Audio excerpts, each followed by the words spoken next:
Hey guys, welcome back to another tutorial video of Tech It Simple.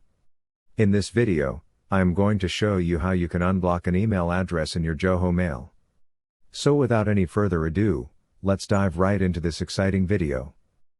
In order to do that, you just simply have to open your Zoho mail application. Now, after opening the application, you will see this interface here. Now, from here, you just simply have to click on the settings icon on the right side of your Zoho mail. After clicking into Zoho mail, just simply scroll down and you will get this anti-spam option here. Just simply click into that anti-spam option.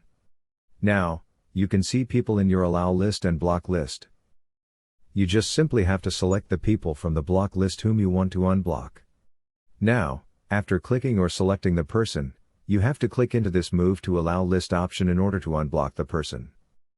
By following these very easy steps, you can also unblock someone from your block list. I hope this video was helpful for you.